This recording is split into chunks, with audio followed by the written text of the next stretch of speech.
Lundi 27 octobre 2025, Yves Le Pestipon présentait à la librairie Ombre Blanche à Toulouse un nouveau classique au détail autour de la femme de lettres, née en 1695 et décédée en 1758, Françoise de Graffigny, et plus particulièrement autour de la première lettre de son roman, Lettre d'une Péruvienne. Bonsoir, je suis heureux de vous voir assez nombreux pour cette rencontre des classiques au détail autour donc de Françoise de Graffigny, dont nous allons parler un petit peu longuement, et qui est évidemment quelqu'un qui rentre dans les programmes des classiques au détail, qui sont donc ces explications de textes régulières autour d'auteurs français anciens du XVIe ou XVIIIe siècle en gros, puisqu'elle est effectivement une autrice du XVIIIe siècle, mais jusqu'à présent elle n'était pas vraiment un classique au sens où on ne l'étudiait pas dans les classes. Très peu de gens, ici sans doute, ont entendu parler de Françoise de Graffigny dans leur classe ou même à l'université. Mais elle est devenue un classique il y a peu de temps, puisque cette année, elle est au programme des classes de lycée, je crois en terminale, pour l'année entière. Et donc, retour de Françoise de Graffigny, redécouverte de Françoise de Graffigny, qui est probablement dans les années 60, 70, 80, quand j'ai été élève au lycée, et puis beaucoup d'entre vous aussi, on n'entendait pas parler de Françoise de Graffigny. Donc, elle vient de sortir, hein, voilà, elle vient de sortir. Voilà, beaucoup plus récente qu'Annie Ernaux ou quelques autrices de ce genre. Voilà. Françoise de Graffigny est quelqu'un d'extraordinairement remarquable, outre le fait qu'effectivement on nous dit que ça a été une très jolie femme au XVIIIe siècle, et l'autrice essentiellement d'un livre qui a été un best-seller au XVIIIe siècle, pour des raisons très fortes, qui s'appelle en effet Lettre d'une Péruvienne, qui est vraiment du milieu du XVIIIe siècle, et elle a ensuite été oubliée pendant tout le XIXe siècle en gros, et pendant la première moitié du XXe siècle, évidemment parce que c'était pas tout à fait le ton de ce qu'on aimait, mais aussi platement parce que c'était une femme, et que les femmes, elles n'ont pas une place très grande dans l'histoire de la littérature et des arts en général, et que cela a été en effet assez remarquable, mais il fallait l'oublier, quoi. Et voilà, parce que, comme disait un personnage de Molière, du côté de la barbe et la toute-puissance, parfois c'est un peu le cas du côté de l'écriture. On aime bien maintenir Madame de Sévigné, Madame de Lafayette, mais la Graffigny, était un peu de côté. Et donc c'est une renaissance qu'on doit en partie à l'université, à l'éducation nationale, que de l'avoir remise dans des programmes pour des élèves qui vont la découvrir. Alors, qui est Madame de Graffigny ? Donc, Madame de Graffigny est une femme typiquement du XVIIIe siècle. Elle naît au XVIIe en 1695 et elle meurt en 1758. Donc, c'est la première moitié large du XVIIIe siècle. Donc, ça en fait quelqu'un qui a connu Voltaire, Rousseau, d'Alembert, Diderot, ces gens-là, qui ont vécu longtemps, au-delà. Mais elle appartient donc à cette génération qui a fait l'encyclopédie, puisque donc quand elle va publier les lettres d'une Péruvienne, c'est le moment où commence le chantier de l'encyclopédie en 1747, et dans les années suivantes, voilà. Elle est donc quelqu'un qui appartient au siècle des Lumières. Alors pour nous, c'est une autrice française, puisqu'elle écrit en français, mais c'est une Lorraine. Et à l'époque, il y a des gens peut-être ici qui sont de Nancy, la Lorraine n'est pas exactement la France. C'est autre chose que la France, même si on parle assez largement français à Nancy, où elle naît donc en 1695, elle est quelqu'un qui est à l'extérieur du domaine français. Et ce fait qu'elle soit nancéenne et lorraine va jouer à la fois pour son succès d'une certaine manière, mais aussi un peu contre elle. Pour son succès parce qu'elle va rencontrer des gens importants à Nancy qui vont jouer un rôle important aussi à Paris, en particulier Voltaire, qui n'est pas très loin à un certain moment de Nancy. Mais aussi, ça va être une sorte de limite, parce qu'à Paris, vous savez, quand on vient de Toulouse ou de Nancy ou d'ailleurs, on est toujours un provincial. Vous savez, le type qui vient du sud ou de l'est ou d'ailleurs, qui a l'accent un peu bizarre. Par exemple, j'ai fait un film il y a quelques années sur Adam Smith. Adam Smith, l'inventeur du capitalisme, on va dire, enfin du traité de la richesse des nations. Il est passé à Toulouse et à Montpellier. C'est là qu'il a appris le français. Et donc, quand ensuite il a rejoint Voltaire et ses braves gens à Paris, il avait appris le français avec l'accent de Toulouse. Et donc, tout le monde se moquait de lui, voilà, parce qu'effectivement, il avait l'accent du sud. Un Écossais avec l'accent du sud-ouest, ça faisait un peu bizarre. Et donc, il a eu les mêmes difficultés pour Madame de Graffigny, à part que c'était l'accent lorrain, c'était un peu local. Alors, Madame de Graffigny est donc une dame qui est d'origine aristocratique, d'une petite noblesse. Alors, elle a un nom très beau, enfin, à l'origine, avant de s'appeler Madame de Graffigny, elle s'appelle donc Françoise de Dessembourg d'Aponcourt. Et donc, c'est la petite noblesse militaire de la Lorraine, un peu riche, pas très riche, voilà. Elle a été élevée par son père, qui est un militaire, apparemment assez autoritaire, un peu désagréable, par sa mère très gentille. Et donc, apparemment, sa mère était un petit peu trop soumise. Et elle explique dans sa vie que ça a été une de ses grandes douleurs de voir sa mère, qui apparemment était remarquable, écrasée par un père qui était pas du tout remarquable. Comme ça arrive souvent au XVIIIe siècle, on la marie très jeune. C'était une des solutions, voilà. L'autre solution étant le disons le couvent, hein, voilà. Et donc à 17 ans, elle se retrouve mariée avec un monsieur de Graffigny qui se trouve être un militaire, potentiellement prometteur. Son père était un militaire d'assez grand talent, son mari sera militaire d'un certain talent aussi. Elle va se marier avec lui et elle aura 3 enfants avec lui, mais ces 3 enfants mourront tous entre 0 et 2 ans, je crois, maximum, donc elle sera sans enfants par la suite. Et son mari va se révéler, en gros, être une brute. Il jouait au dé, il dépensait l'argent, il avait naturellement des maîtresses, enfin comme tout le monde à l'époque, mais c'était pas le seul problème, c'est qu'il battait sa femme surtout. Et donc elle obtient le divorce. Vous savez, au XVIIIe siècle, sous l'Ancien Régime, on pouvait obtenir le divorce, mais il fallait un divorce vraiment, pas simplement pour faute, au fond, que mon mari me trompe, ou ma femme me trompe, c'est pas du tout ça, ça ne s'agit pas. Il faut vraiment que la vie soit mise en danger. Hein. Et c'est le cas, il y a une sorte de procès qui est fait, et donc monsieur de Graffigny est condamné, après 11 ans de mariage, je crois, à perdre sa femme, et il mourra d'ailleurs 2 ans après, 3 ans après, donc lui-même assez jeune. Et donc Madame de Graffigny va se retrouver à une trentaine d'années dans une situation qui est à la fois très désagréable et très bien. Très désagréable parce que, évidemment, elle a été battue, cabossée, apparemment pas mal. Il y a des témoignages assez lourds. Il était assez violent, le bonhomme, et puis apparemment un peu crétin, aussi. Donc c'était un lourd militaire de l'époque. Et donc elle se retrouve heureuse parce qu'elle est débarrassée de ce bonhomme, puisqu'elle est divorcée. Malheureuse aussi parce que quand même, c'est pas évident d'être veuve au XVIIIe siècle, mais c'est un grand avantage, c'est qu'elle est veuve et sans enfant. Donc c'est un grand avantage. C'est ce qui est arrivé un siècle plus tôt à Madame de Sévigné, qui a eu la chance que son mari s'était battu pour une de ses maîtresses, avait été tué par l'amant de l'autre. Donc elle a été veuve, elle a eu la prudence de ne pas prendre d'amant à droite à gauche, voilà. Et donc c'est un statut intéressant, c'est le statut de Célimène, dans la pièce du Misanthrope de Molière. Donc quand vous êtes au XVIIIe siècle, au XVIIe siècle, si vous avez la chance d'être veuve assez jeune et de ne pas vous embêter à avoir trop d'enfants avant, ou de ne pas avoir trop d'amants, vous avez une chance peut-être de faire quelque chose, mais c'est difficile. Et ce que va réussir assez bien Madame de Graffigny. Alors Madame de Graffigny donc se retrouve veuve en effet, mais aussi divorcée. Elle n'a pas d'argent parce que son mari n'avait guère d'argent, son père non plus, elle avait peu d'argent, beaucoup par rapport aux paysans. Et donc elle va se mettre au service, elle va être gouvernante d'une dame qui va devenir la femme du duc de Richelieu. Vous savez qu'en France, il y a 2 grands Richelieu. Alors il y en a un qui est évêque de Luçon, qui est à l'époque de Louis XIII, qui est un cardinal militaire extrêmement autoritaire, l'ancêtre de Napoléon, du général de Gaulle, les grands hommes qui ont fait la France, et qui est un homme très bien, terrifiant, aussi, voilà, tuant les protestants, tout ce qu'on veut, voilà. Et puis il y en a un deuxième qui est le duc de Richelieu au XVIIIe siècle. Lui, c'était aussi un grand homme, c'est un très très grand militaire. C'est à lui qu'on doit des grandes victoires françaises, en particulier la bataille de Fontenoy, qui normalement était perdue, mais il a trouvé un plan génial. Et là, je conseille aux gens qui s'intéressent à l'histoire militaire de regarder le plan de la bataille de Fontenoy. Le duc de Richelieu trouve une technique pour faire avec moins de soldats. Et on a écrasé les Anglais. Voilà, c'est une rare victoire française, mais on les a eus, quoi. On les a eus vraiment. Et on le doit au duc de Richelieu. Donc, il était un très très grand militaire qui a passé sa vie à se battre, qui a évidemment tué un certain nombre de types en duel, etc. C'était un libertin absolu, c'était aussi un écrivain. Et donc, il est devenu très vieux. Il s'est marié 3 fois. À la fin, comme il le faut. Il a évidemment épousé une fille qui avait 13 ans, qui a d'ailleurs survécu assez longtemps. Elle n'arrêtait pas de dire plus tard, dans les années 1820-1830, aux hommes qu'il a rencontrés, comme le disait mon mari à Louis XV. Donc, à un certain moment, c'est-à-dire dans les années 1730, il était marié avec une Lorraine, qui était à ce moment-là la duchesse de Richelieu, qui donc était effectivement quelqu'un au service duquel Madame de Graffigny, à la fois divorcée et veuve, est rentrée comme gouvernante pour se faire un peu d'argent. Et cette dame, effectivement, connaissait beaucoup de monde, parce que le duc de Richelieu connaissait absolument tout le monde. C'était un grand militaire, il avait beaucoup d'argent, il avait beaucoup de femmes, un nombre incroyable de maîtresses. Il a évidemment couché, par exemple, avec Émilie du Châtelet, dont on va parler dans un instant, qui était la grande compagne de Voltaire. La seule avec qui il n'a pas couché, apparemment, c'est Carla Bruni. Voilà, il y a des nouvelles là-dessus, le bruit court. Voilà. Mais à part ça, un peu avec tout le monde. Voilà. Et donc, c'était un grand homme avec des grandes relations, il avait beaucoup d'argent et surtout beaucoup de relations. Et du coup, effectivement, Madame de Graffigny s'est retrouvée en relation avec Voltaire.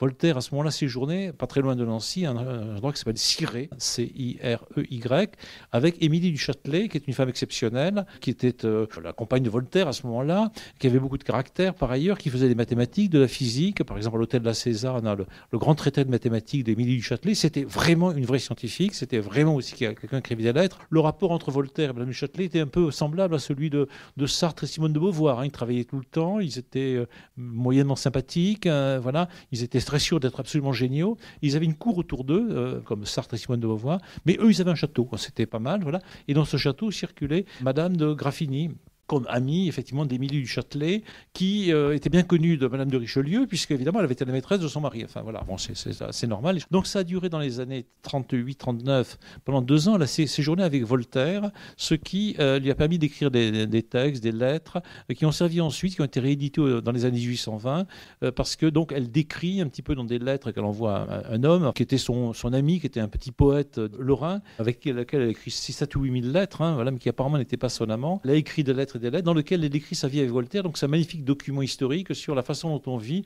à Cirey dans les années du milieu du XVIIIe siècle, enfin 1738-39, avec Émile du Châtelet et avec Voltaire. Et donc il y a des repas, Voltaire travaille tout le temps, il descend, il fait la gueule parce qu'il a un truc à écrire, etc. Mais Voltaire se méfiait beaucoup parce qu'il avait très peur qu'on lui pique ses manuscrits et qu'on les distribue et qu'on les vende. Donc c'était une perte d'argent, mais aussi que certains de ses manuscrits lui causent des problèmes politiques.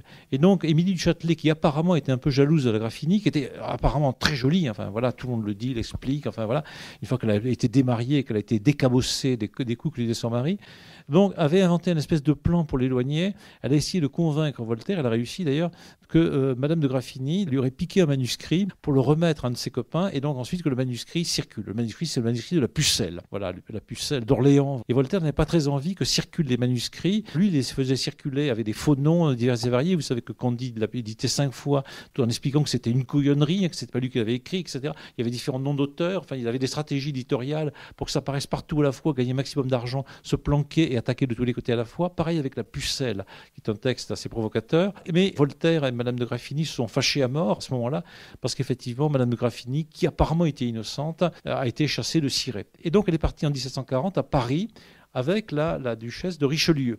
Donc là, c'était pas mal du tout, parce que la duchesse de Richelieu, donc son mari, évidemment, toujours le même, elle est morte quelques années plus tard, avait donc château, hôtel particulier, maîtresse, surmaîtresse, relations, etc. Voilà, tout ce qu'il fallait pour recevoir une dame qui manquait un peu d'argent, mais qui était absolument charmante. Et donc, elle s'est retrouvée présentée à une équipe qui s'appelle l'équipe du bout du banc. L'équipe du bout du banc, c'est une bande de copains qui s'appelait simplement d'Alembert, Diderot, rapidement Rousseau et quelques autres, voilà. C'est-à-dire ceux qui ont fait des encyclopédies. Donc, c'est des copains, enfin, c'est des types qui ont 35 ans, à ce moment-là, 30 ans, qui se retrouvaient, bon, comme certains se retrouvent au Florida ou ailleurs, voilà, pour refaire le monde, faire des projets, en fait, ce que vous voulez, et qui se connaissaient entre eux, qui étaient tous très intelligents, ambitieux, etc. Et évidemment, ils étaient absolument ravis qu'il y ait cette assez jeune femme, mûre, etc., très intelligente, manifestement, écrivait des lettres. Alors, elle-même ne couchait pas avec tout le monde, elle avait juste un amoureux depuis des années, qui s'appelait Desmarais, qui était beaucoup plus jeune qu'elle. Hein. Bon, elle était un peu cougar sur les bords, vous voyez, un peu comme Macron, enfin, voilà, enfin, comme Madame Macron, excusez-moi, voilà. Mais il avait une qualité très grande, outre le fait qu'il était apparemment très sympathique. Il était le fils d'un grand musicien de l'époque, qui s'appelait Henri Desmarais, qui est un des grands musiciens de la fin du règne XVIIe de Louis XIV et de la première moitié de la période de Régence, Louis XV, etc. Si vous voulez écouter des beaux opéras, écoutez du Henri Desmarais, c'est absolument magnifique. Voilà. Bon, un peu lourd, hein, un peu comme Lully, si on veut, voilà, un truc comme ça. C'est pas tout à fait notre goût, c'est pas Mozart et compagnie, mais c'est vraiment un très grand musicien, extrêmement important, qui a eu des problèmes avec Louis XIV parce qu'il était parti avec une femme qu'il avait plus ou moins enlevée. Louis XIV a fini par l'exiler à Nancy, bien sûr, puisque c'est là qu'on exile les gens à l'époque, voilà. Et puis donc c'est comme ça que le fils d'Henri Desmarais s'est retrouvé dans les bras de la Graffini. Et donc autour de 1740, elle est à Paris, et là, en dépit du fait qu'elle a de grandes relations, et qu'elle plaît beaucoup à ce monde-là de gens qui sont en train de préparer l'encyclopédie. Elle n'est pas encore lancée en 1740, mais on est en train de penser à ce genre de choses. Voilà. Et bon, on lutte contre ce que Voltaire appelle l'infâme. Oui, c'est un milieu libéré, voilà, intellectuel, un milieu de philosophes, d'intellectuels, de mondains, de gens qui savent faire dans la société. Et donc là-dedans, elle manque un peu d'argent simplement, et donc elle a très envie de se faire de l'argent quand même, et de manière autonome. Et comme elle sait bien qu'elle écrit très bien, parce qu'elle écrit des lettres, parce qu'elle écrit des petits poèmes, elle tente ce qui réussit à l'époque, c'est le théâtre. Et donc elle va faire des pièces de théâtre avec un succès mitigé, elle va faire aussi des petites nouvelles avec un succès mitigé, et puis soudain, en 1747, elle sort un livre dont on va parler, la lettre d'une Péruvienne, qui est immédiatement un énorme succès. Alors, on va en parler dans un instant. Et d'un seul coup, elle passe du statut d'une femme mondaine, réussie, veuve, divorcée, un peu en difficulté financière, enfin voilà, mais qui plaît à tout le monde, mais qui couche avec personne, un peu comme Madame de Sévigné, enfin, sauf avec son amant, disons, officiel, qui finira par mourir un jour, parce que bon, voilà, elle a plus de santé que lui, voilà, d'une certaine manière, mais quoi qu'il soit plus jeune. Mais donc, c'est une femme qui n'est pas une femme qu'on appelle une Marie Couche-Voilà, enfin, des choses comme ça, pas du tout. Elle a du charme, elle circule, on l'aime beaucoup. Et donc, elle fait ce livre qui est un succès considérable, considérable, ce qui l'amène à se relancer un petit peu vers le théâtre et publier et faire jouer une pièce qui s'appelle Cénie, bien oubliée pour nous, qui est une comédie larmoyante. Alors c'est un genre inventé par un auteur qui s'appelle Nivelle de la Chaussée, dont le descendant était professeur à l'université Jean Jaurès il y a quelques années, enfin maintenant il y a 40 ans. Et la comédie larmoyante, donc c'est du théâtre sérieux, tel que Diderot plus tard va l'illustrer aussi. C'est des comédies dans lesquelles on pleure. Donc c'est des bourgeois. Il leur arrive des choses un peu malheureuses. Donc c'est déjà le soap opéra. C'est terrible. Bon, ils sont amoureux les uns des autres, mais ils souffrent. Enfin voilà. Et ça dure longtemps. C'est des bourgeois. Et donc elle fait une pièce scénique qui est très bien dans le genre et qui a un très grand succès. Et donc ce sont ces deux œuvres qui ont eu du succès. Cénie, c'est une pièce qui a un succès énorme, qui est jouée au XVIIIe, XIXe siècle, abondamment, qu'on ne joue plus, mais qu'on pourrait tenter de rejouer sans doute avec un certain intérêt. Et puis elle va continuer à essayer de faire du théâtre, et puis ça va échouer dans les années 1752, 53, 54, elle va pas réussir. Elle va vivre sur le succès de la lettre d'une péruvienne, et puis les insuccès, et les moqueries à propos de ces insuccès terribles, n'est plus à la mode du point de vue du théâtre. Visiblement, la comédie larmoyante ne fonctionne pas dans les années 1757-58. Elle va tomber malade, et elle va mourir en 1758 après un insuccès de plus. Voilà alors une vie qui est donc celle d'une femme qui était destinée normalement à rester dans la petite noblesse de Nancy, femme de militaire plus ou moins obéissante. Elle a eu la malchance d'avoir un mari particulièrement crétin et violent, mais elle a eu le talent de divorcer d'avec lui. Deuxième talent, essayer de se placer de manière intelligente dans des milieux ouverts. Troisième talent, avoir des amis comme Voltaire, avec qui elle s'est fâchée parce que bon, c'est compliqué la vie, mais enfin Diderot, Rousseau et bien d'autres, qui l'ont manifestement aidée, mais elle est assez habile pour ne pas coucher avec et faire une carrière, inventer un roman extraordinaire qu'on va commenter un petit peu, et puis ensuite donc du théâtre, et puis elle disparaît, et quelques années plus tard elle est oubliée. Elle n'a aucun talent pour être un auteur pour la Révolution française, qui mettait l'accent plutôt sur les hommes, ou sur l'Empire, Napoléon, on voit bien à peu près ce genre de choses. Alors qu'est-ce que c'est que L'aide d'une péruvienne, et pourquoi c'est un roman qui a eu un succès considérable? Alors L'aide d'une péruvienne, c'est un roman étrange pour nous. C'est un roman par lettres, donc un roman épistolaire. C'est un genre, le roman par lettres, qui est inventé, bon, en France en particulier, mais il y a aussi des ancêtres en Italie. Donc ce sont des lettres qui se juxtaposent les unes les autres. On en connaît un certain nombre de très célèbres. Bon, l'un des plus célèbres, c'est les lettres persanes de Montesquieu en 1721. Avant, il y a les lettres d'une religieuse portugaise de Guirag. Il y a plus tard les liaisons dangereuses de Charles de Laclos. Il y a la Nouvelle Héloïse de Rousseau. Il y a plus tard d'autres textes par lettres. Ça, le genre revient à la mode. Mais par exemple, bon, on peut considérer comme un roman par lettres, c'est un roman de Balzac qui échange des lettres. Et donc le principe du roman par lettres, c'est donc avec des lettres fictives, échangées entre des personnages, se construit peu à peu une intrigue. Donc au lieu d'avoir un récit, une narration, on a des documents directs. Alors ce genre, pour s'inventer, il a fallu que les lettres existent, qu'elles soient suffisamment rapides. Alors on voit très bien que les lettres qui existent entre des gens, disons un peu ordinaires, enfin ordinaires, bon, noble, un peu argenté, etc. Que les lettres puissent s'échanger assez vite. Disons, en France, c'est en gros au XVIIe siècle que la poste est vraiment créée par Louvois avec une efficacité rapide, qu'elle n'est pas terriblement chère et que donc des dames comme Madame de Sévigné, mais d'autres un peu avant, des hommes aussi bien sûr, peuvent s'échanger des lettres assez familières, assez libres, de manière assez rapide. Donc avoir des réponses. Bon, quand Madame de Sévigné écrit en Provence à sa fille, bon, dans les 3 semaines, elle a la réponse, ce qui est rapide. Hein, mais enfin bon, voilà, c'est un peu long pour nous. Nous avons l'habitude des textos, mais enfin bon, c'est relativement rapide et c'est relativement peu cher, de sorte que Madame de Sévigné, qui n'était pas immensément riche, mais qui n'était pas pauvre non plus, pouvait effectivement payer les correspondances. Voilà. Et donc un tas de gens faisaient la même chose. Et donc on voit bien l'avantage de la correspondance, c'est à la fois un genre d'écriture, mais c'est un genre d'écriture assez libre, puisque c'est pas comme la tragédie, l'épopée, le roman, il n'y a pas de règles précises. On peut parler d'absolument de tout. On peut parler d'amour, du temps qui passe, des enfants qui sont malades ou qui sont pas malades, dire du mal des voisins, des proches, voilà. C'est plus ou moins public, parce que les lettres peuvent être, c'est la censure éventuellement ouverte, mais c'est en même temps plus ou moins intime, secret, donc c'est un peu entre les deux, voilà. Donc il y a un côté un peu comme ça. Donc, on peut jouer, on peut mettre du pathétique, on peut mettre du drôle, et quand on lit les lettres de Madame Sévigné, on a ce plaisir de voir une femme remarquable qui parle à peu près de n'importe quoi à sa fille essentiellement, et donc il y a un plaisir à lire les lettres. Alors l'idée du roman par lettres, c'est de se dire, on va prendre des individus qui sont capables d'écrire des lettres, donc ça va être des bourgeois, des nobles, enfin des gens comme ça. Bien sûr, on ne peut pas imaginer au XVIIe ou XVIIIe siècle un roman par lettres écrit par des paysans du fond du plateau du Larzac, hein, ils n'auraient pas pu écrire ce genre de choses, bien sûr. Donc ce sont toujours des gens comme Valmont ou comme la Nouvelle Héloïse, enfin voilà, Julie ou n'importe, hein. Donc des gens d'un certain niveau, on va dire, de fortune et de culture, qui échangent des lettres entre eux. Et donc, ça permet au lecteur d'avoir l'impression de regarder par le trou de la serrure et de tomber sur quelque chose d'un peu secret, puisque c'est leur affaire. Et puis, moi, j'ai ce paquet de lettres qui m'arrivent. C'est ainsi qu'au début de Lettres persanes, Montesquieu invente une série de raisons plus ou moins artificielles pour expliquer que ces lettres lui sont tombées entre ses mains, etc. Et qu'on a le choix de lire brusquement une correspondance écrite entre différents persans, et d'ailleurs aussi quelques Français et quelques Italiens, Uscar, Ribec, enfin Usbec, Rica. Et donc, on a effectivement le plaisir de rentrer dans une correspondance qui ne nous est pas destinée, qui est destinée à des gens qui échangent entre eux, qui se connaissent entre eux, et qui, avec une certaine liberté, peuvent parler de tout, de religion, de politique, de sexe, d'enfance, de voyage. C'est un genre nouveau, moderne. Il n'y avait pas de roman par lettres au Moyen-Âge, pas de roman par lettres avant, dans l'époque romaine, etc. C'est un genre qui suppose l'existence du roman, qui est un genre essentiellement moderne, même si on peut trouver des ancêtres au roman, mais qui suppose aussi l'existence du courrier et d'un nombre suffisant de gens qui sont capables d'écrire des lettres avec un certain plaisir. Ça se crée en France et en Occident au cours du XVIIe, fin XVIe siècle, voilà, des choses comme ça. Et donc le roman par lettres existe au XVIIIe siècle, et Madame de Graffigny sait très bien qu'il y a des auteurs déjà qui en ont écrit, et elle se doute que d'autres peuvent en écrire aussi. Voilà, il y a des choses moins connues que les lettres persanes, mais évidemment elle connaît très bien les lettres persanes. Et donc le roman par lettres, c'est un genre d'une certaine manière un peu démocratique, puisque un peu n'importe qui peut écrire, des hommes ou des femmes, il peut y avoir même un laquais qui écrit une lettre dans un roman par lettres, et il peut y avoir toutes sortes de gens qui écrivent, et c'est un genre qui permet de dire un peu des choses assez libres.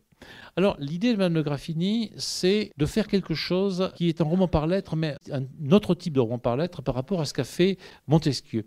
Montesquieu, donc, suppose qu'il y a plusieurs personnes qui écrivent des lettres. Et donc, Usbec, Rica, par exemple, mais aussi le chef des eunuques, tel ou tel eunuque, etc. Donc, il y a 12 ou 13 personnes qui écrivent des lettres à un certain nombre de gens qui sont des hommes ou des femmes et qui échangent entre eux ou entre elles. C'est la même chose dans les livres dangereuses de Charles de Laclos. Il y a 7, 8 ou 10 auteurs de gens qui envoient des lettres et qui se répondent entre eux, qui se connaissent entre eux. Donc, Cécile Volanges, Valmont, Madame de Tourvel et quelques autres qui échangent des lettres un peu partout. Le choix de Madame de Graffigny, ça sera différent, c'est de faire l'idée qu'il y a une seule personne qui envoie des lettres. Et cette personne qui envoie des lettres, c'est une femme, grande idée. Cette femme s'appelle Zilia. Et cette femme a quelques points communs, on va le voir, avec Madame de Graffigny elle-même, bien qu'elle ne ressemble pas du tout, à bien des égards, à Madame de Graffigny. Donc c'est un roman par lettres avec une seule origine. Au fond, ça ressemble un petit peu à un texte du XVIIe siècle qui s'appelle « Les lettres d'une religieuse portugaise », qu'on a cru pendant longtemps peut-être être des authentiques, dont on sait maintenant que c'est écrit par un personnage qui s'appelle Guy Rag. C'est un ensemble de lettres longues, mais l'ensemble est court, qui est censé avoir été écrit par une religieuse portugaise, donc au milieu du XVIIe siècle, qui aurait été enlevée par un cavalier français et qui, évidemment, le salopard l'aurait abandonné, trompé, etc. Et donc elle se plaint, elle écrit des lettres de désolation, quel malheur, tu m'as trompé, etc. C'est absolument sublime, tellement sublime que, on a pu croire que c'était écrit par une femme. Voltaire croyait que c'était écrit par une femme. Rousseau, quant à lui, pensait non, c'est pas possible que c'est écrit par une femme parce qu'une femme peut pas être aussi intelligente. Enfin voilà, c'est le point de vue. Voilà, c'est le point de vue. Et en fait, c'est Rousseau qui avait raison, le salaud. Voilà, puisque c'était écrit par un homme. Enfin voilà, peu importe. Voilà. Donc c'était un débat, et c'était un débat jusqu'au XXe siècle sur ces questions-là. Les Portugais, quant à eux, revendiquaient l'idée que c'était des textes portugais traduits, etc. Enfin il y a beaucoup d'histoires.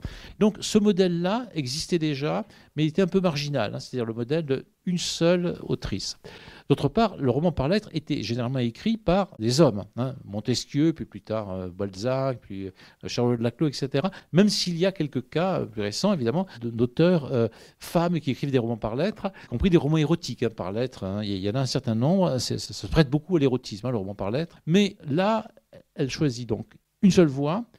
C'est une femme. Et l'idée de ce roman est très, très étrange à bien des égards. C'est l'idée d'écrire des lettres par une femme qui s'appelle Zilia et qui est une péruvienne. Or, Madame de Graffigny n'est pas du tout une péruvienne. Et elle n'a jamais foutu les pieds au Pérou. Et elle n'est jamais sortie de France. Elle a juste été à Nancy et à Paris, puis en chemin entre les deux. Donc, c'est pas du tout une voyageuse. C'est pas du tout une voyageuse, même comme Voltaire ou Diderot qui est allé jusqu'en Russie. Donc, c'est quelqu'un qui restait en France, et en Lorraine. La Lorraine n'est pas à ce moment-là vraiment la France. Mais qui restait sur un espace de territoire limité. Elle n'a probablement jamais pris le bateau, sauf peut-être sur la Seine ou quelques rivières par-ci par-là. Mais elle n'est jamais allée en mer, elle n'a pas vu la Méditerranée, encore moins l'Amérique. Elle n'a pas, comme Jean de Léry, fait un voyage en terre de Brésil ou autre chose.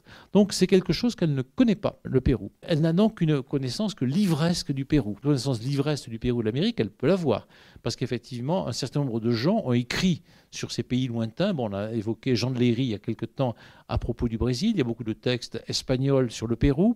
Il y a évidemment des historiens qui ont écrit. Il y a des gens comme Montesquieu qui ont fait dans la richesse, dans l'esprit des lois, des considérations sur tous les pays du monde, y compris sur le Pérou et autres. Donc, elle a une documentation importante. Et en plus, par le groupe du bout du banc, elle connaît des gens qui, eux, connaissent des gens qui connaissent bien tout ça. Donc, la documentation, elle peut en avoir. Mais donc, elle choisit... Donc, elle, qui est une femme française ou lorraine, si on préfère, voilà, il ne faut pas fâcher les Lorrains de l'époque, de se mettre dans la peau d'une personnage qui est elle-même très différente et qui est péruvienne, là où elle n'est jamais allée, elle n'est pas Lévi-Strauss, elle n'est pas Jean de Léry. Et donc, elle imagine que cette femme a été enlevée au Pérou, quelque part, on ne sait pas très bien, quand les Espagnols découvrent le Pérou et qu'ils détruisent tout, donc on ne sait pas très bien, il n'y a pas de date, ces lettres ne sont jamais datées, quelque part au XVIe siècle. Donc on sait bien que les Espagnols arrivent au Pérou et qu'ils cassent tout, voilà, très rapidement, qu'ils incendient Lima, qu'ils tuent enfin tout le Grand Inca et tout ce qu'on veut dans ce genre. Et donc elle est enlevée, et ensuite, donc, alors qu'elle était une vierge du soleil, promise au Grand Inca, donc qui était son amoureux potentiel, voilà, un certain Asa, avec qui elle s'aimait, avec qui elle devait vraiment se marier, enfin voilà, il y avait un sort terrible. Elle est enlevée par les Espagnols, mise dans un bateau, bon, ils ne la violent pas, hein, enfin ça va, c'est tranquille, hein, voilà, de ce point de vue-là, apparemment. Ils la mettent dans un bateau, et là, elle va, sans comprendre qu'elle est dans un bateau qui part vers l'Europe, ce bateau va être attaqué par les Français, et va se retrouver en France, mais en France, assez curieusement, au XVIIIe siècle. C'est-à-dire, elle va rencontrer là, donc, dans le bateau, il y a un homme très bien qui s'appelle d'Éterville. Alors, l'homme parfait, bon, un homme très bien, bon, riche, intelligent, cultivé. Il ne la viole pas non plus. Il est vraiment super bien, quoi. Il est très gentil, voilà. Il la ramène jusqu'en France, il la reçoit dans sa famille. Alors là, bon, la famille, bon, voilà, une Inca, enfin, une péruvienne, elles sont pas... Mais enfin, la sœur d'Éterville est très, très gentille. Et au bout du compte, à force de lettres envoyées à l'Inca, c'est-à-dire à Asa, elle va finir par comprendre que d'une part, il ne lui répond pas, mais elle va apprendre par des espions, si on peut dire, par des gens qu'elle sait, que ce fameux Asa la trompe. Donc, comme elle est très amoureuse, et comme elle est très fidèle, comme elle est très pure, comme elle est parfaite, etc. Ouais, elle n'est pas contente, hein, quand même, voilà.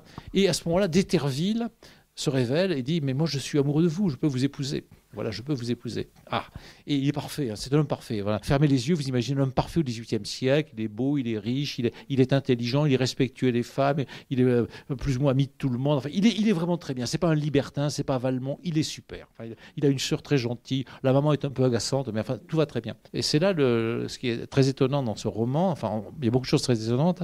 Normalement, donc, une femme qui est trompée par son amoureux, hein, qu'elle aime absolument, au XVIIe, XVIIIe siècle, elle a que deux solutions. Hein, voilà. Enfin, elle a trois solutions. La première, c'est coucher avec tout le monde. Bon, première solution. Bon, les hommes, tous des salauds. Bon, voilà, je fais expérience. Voilà. Deuxième solution, se suicider. Le pathétique, ouais, bon, c'est pas mal. Troisième solution, entrer au couvent, mourir assez rapidement. Bon, les deux solutions finales, c'est à peu près les solutions de la princesse de Clèves, c'est-à-dire, bon, je me retire et je meurs. Hein, voilà, donc c'est très bien, c'est très digne, c'est très très beau, voilà, c'est très bien. Et puis, il y avait une quatrième solution potentielle, offerte sur un plateau, épouser le type idéal. Et celui que vous cherchez, par mythique, tout le monde, enfin, le type idéal, toutes les cases sont là, voilà. Mais dont on n'est pas amoureuse, parce qu'on était amoureux du premier, et parce qu'on ne cherche pas le type idéal, voilà. Et donc, elle décide à ce moment-là, cette chose étonnante, ni d'aller coucher avec tout le monde, première solution, ni de rentrer au couvent, deuxième solution, ni de se suicider, ni quatrième solution qu'il a présentée sur un plateau par d'Éterville, qui est très gentil, qui est très respectueux, qui lui dit voilà, vous avez de l'argent, je ne vous embête pas, enfin tout est bien, voilà, il est vraiment très bien. Elle termine le roman en lui disant non, je ne vais pas vous épouser parce que je suis fidèle à celui qui m'a trompé et que j'aime, et parce que je ne pourrai avoir avec vous que de l'amitié. Et ça ne suffit pas. Elle lui dit ces phrases qui sont presque les dernières du roman, 3 lignes avant la fin du roman. Elle lui dit ceci dans une dernière lettre à d'Éterville. Le plaisir d'être, ce plaisir oublié, ignoré même de tant d'aveugles humains, cette pensée si douce, ce bonheur si pur, alors entre guillemets, je suis, je vis, j'existe, pourrait seul rendre heureux si l'on s'en souvenait, si l'on en jouissait, si l'on en connaissait le prix. C'est-à-dire, elle choisit cette formule, je suis, je vis, j'existe. Et évidemment, on dirait de l'existentialisme presque de Sartre, mais non, c'est mieux que ça, c'est je suis, je vis, j'existe, et moi qui suis une femme, qui suis une étrangère, je choisis, de ne pas me suicider, je vis. 2, de ne pas rentrer au couvent, comme la princesse de Clèves, etc. 3, de ne pas coucher avec tout le monde, ce qui est une solution possible, etc. 4, même pas d'épouser le type qui est parfait, bien sûr pas. Ne dit pas ce qu'elle va faire, peut-être, je sais pas, écrire des livres, voyager. Le roman s'arrête là. Elle dit juste, je suis, je vis, j'existe, et je vais jouir de ce fait d'être, de vivre, ce qui n'est pas la même chose, et d'exister, ce qui n'est pas tout à fait la même chose que vivre et être. Et donc, il n'y a pas de projet politique particulier, je vais faire la révolution, je vais faire la contre-révolution, je vais défendre l'Église, ou je ne sais pas quoi, enfin, ce que vous voulez. Non, il y a juste cette affirmation très simple, très montaignienne, être, vivre, exister. Voilà, quand je danse, quelque chose comme ça. Et donc, c'est très étonnant, parce que ça ne ressemble pas à du Simone de Beauvoir, qui s'engagerait pour une cause ou quelque chose comme ça. Ça ne ressemble pas non plus, évidemment, à une religieuse. C'est quelqu'un qui affirme juste ce plaisir et cette affirmation. Je ne vais pas céder ni aux hommes baiseurs en tout genre avec qui je pourrais aller, ni aux hommes religieux qui vont me dire « deviens religieuse », etc., ni à un Dieu qui m'inviterait éventuellement à me suicider pour oublier, etc., ni même à un homme parfait. J'affirme simplement « je suis, je vis, j'existe », sans projet, en quelque manière, sans projet affirmé. Et donc c'est très étonnant, le roman s'arrête là-dessus, et alors après on peut tout imaginer, on peut imaginer qu'effectivement, quelques années plus tard, elle épouse de Terville, ou qu'elle couche avec tout le monde, ou qu'elle rentre au couvent, ou qu'elle se suicide, enfin, on peut tout imaginer, mais non, le roman finit juste sur ce temps d'arrêt précis, c'est un coup assez génial, où on a une femme qui dit juste « je suis, je vis, j'existe, et je ne vais pas vous épouser, vous qui êtes l'homme parfait, et que je comprends très bien comme l'homme parfait, etc., etc., etc., parce que je suis fidèle, etc. » Et donc, c'est une réponse à la princesse de Clèves, qui, effectivement, devant l'impossibilité de l'amour avec le duc de Nemours pour des raisons morales, puisque donc elle était mariée, effectivement, avec monsieur de Clèves, choisit, au bout du compte, de mourir, véritablement, ce qui est sublime, mais quelque part, qui n'est pas « je suis », je vis, j'existe. Voilà l'affirmation. Donc on a une femme, alors si je mets libérée, ça n'a pas de sens, c'est un peu idiot de mettre un mot comme ça, mais une femme qui affirme une position de vie, d'être et d'existence, on va dire indépendamment des hommes, sans dire qu'elle est contre les hommes. C'est pas du tout la chose. C'est pas du tout la chose. Mais une affirmation très forte, et on voit bien que c'est quelque part quelque chose qui ressemble à Madame de Graffigny. Donc cette femme qui était charmante, visiblement, qui était véritablement intelligente, qui était cultivée, qui a fait l'expérience d'un mariage manifestement très, très pénible, très douloureux, qui a aimé les hommes, puisqu'elle a eu le fils du musicien comme amant pendant des années et des années, voilà, on s'entend très bien. Aussi un autre, donc un poète local, qui a été son compagnon épistolaire, on va dire. Peut-être ils ont couché ensemble, on n'en sait trop rien, mais enfin, apparemment pas, c'était pas l'enjeu, c'était un échange intellectuel, moral, une amitié qui a duré des années et des années.